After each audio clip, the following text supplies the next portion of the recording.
Hi everyone, it's James. I'm pretty surprised at how good Chain Lightning is in Season 2. I take down bosses almost 30 levels higher in only 8 seconds. I soloed all Uber bosses pretty easily, including Durio that I slayed without even knowing its mechanics. With further optimized gear and fully upgraded Vampiric Powers, I chillly beat Nightmare Dungeon tier 100 fast at only level 86, multiple times, with no elixir and sometimes no deaths. The build has the damage to nuke everything plus the survivability to face tank everything. We use 2 DPS skills in this build, Chain Lightning and Ball Lightning. We use Chain Lightning directly on the skill bar to take down both melee and range monsters fast for speed farming. For example, in this Helltide event, I just stand there casting Chain Lightning without aiming, and the screen is wiped. I cleared 12 waves without using the ultimate at all. We also use Ball Lightning indirectly for insanely high AoE damage from 2 sources. One from the enchantment slot where all critical hit trigger a static Ball Lightning on the ground at a decent chance, unleashing massive AoE damage. Make sure to get high crit chance from gloves and 2 rings to feel like a Thor. Another source is from the ultimate,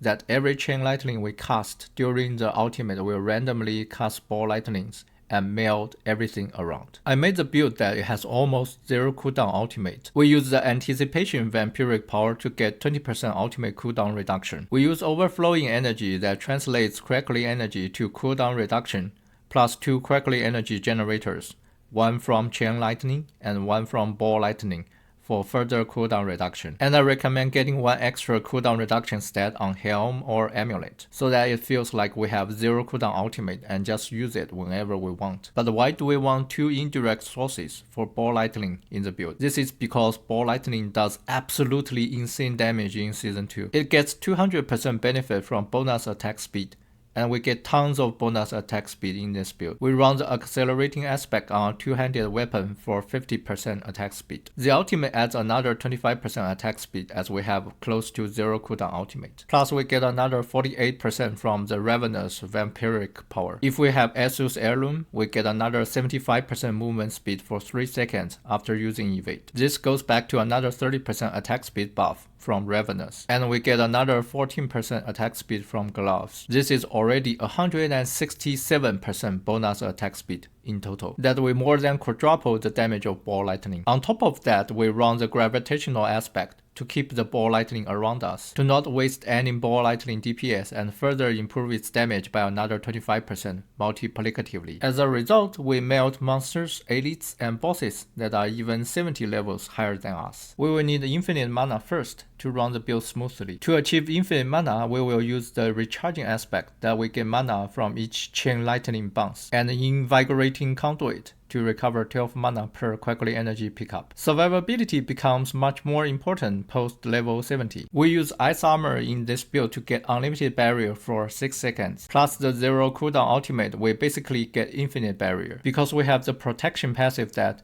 all cooldown skills cast grants a barrier equal to 30% of our maximum life, plus the random lightning spear casted from the ultimate. We run the Snow Veiled aspect, so that we have both Teleport and Ice Armor as unstoppable skill to stay safe if we are getting crowd controlled. And we get tons of extra armor as the armor bonus is buffed from 10% to 30% in 1.2.0. In this build, Chain Lightning applies 100% uptime for vulnerable to all monsters, with the benefit from the legendary node in the static search board. This is also why we don't need the passive on Frost Nova. So we also take the Ice Armor passive to get further barrier to be really tanky. I can face tank butchers easily with Ice Armor on, and even face tank tier 100 sometimes at only level 86. We also run the Ever Living aspect for another constant 25% damage reduction as all monsters are vulnerable. And make sure to get 70% all resistance in World tier 4 by combining the resistance stats on these 4 positions. We can also tweak the Paragon Board nodes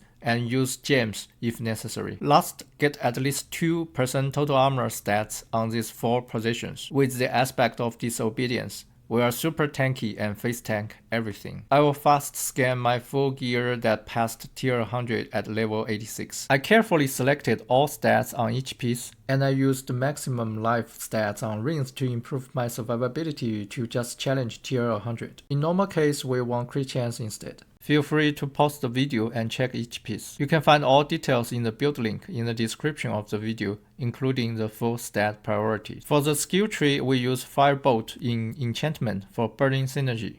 This is combined with Devouring Blaze for further crit damage. If our base crit chance is below 25%, replace Devouring Blaze with Elemental Dominance, and replace Firebolt with Chain Lightning in the enchantment for better performance. If we got a recharging aspect that is above 2.5, we can remove all points from Invigorating Conduit and put them to Conjuration Mastery plus Precision Magic for further damage. I'll scan through the whole skill tree quickly.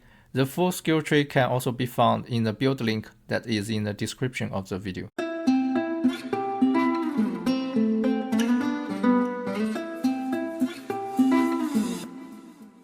As mentioned earlier, the most important node in the Paragon board is the Static Surge legendary node that enables our Chain Lightning to apply vulnerable states to all monsters, plus some mana regeneration. We will unlock it the first thing after we are in the second board. I've also made a level 80 build link that uses level 1 glyphs, and you can check the level 100 build link for the full version of the Paragon board with all glyphs fully upgraded. Extra note, I did change the glyph used between the two boards. Please use the level 100 board as the reference to what glyphs to upgrade, not the level 80 board.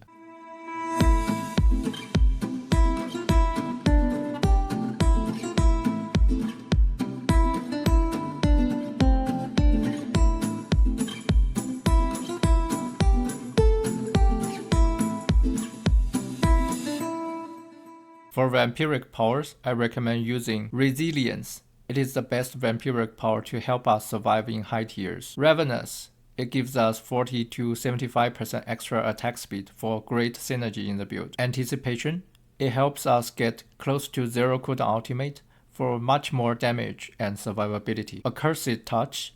It does great AoE damage to further speed up farming. And Prey on the Weak to get another 16% multiplicative damage boost, as we apply 100% vulnerable uptime to all monsters. Unfortunately, the Gravitational aspect is only dropped randomly and cannot be target farmed. If you haven't got one, I recommend using the Unbroken Tether aspect for greater Chain Lightning synergy, or the Control aspect that can be Codex imprinted if you don't have the Unbroken Tether either. There is no specific skill rotation in this build.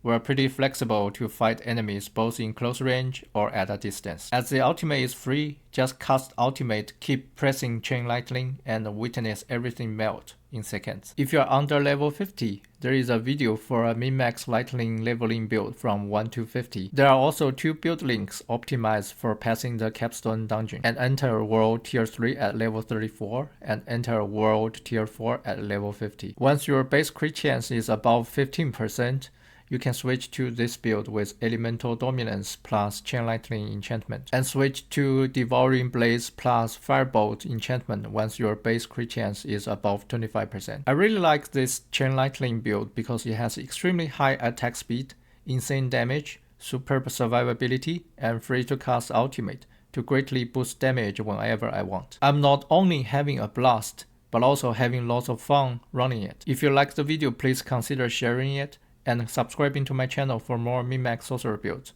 Thank you for watching and see you next time.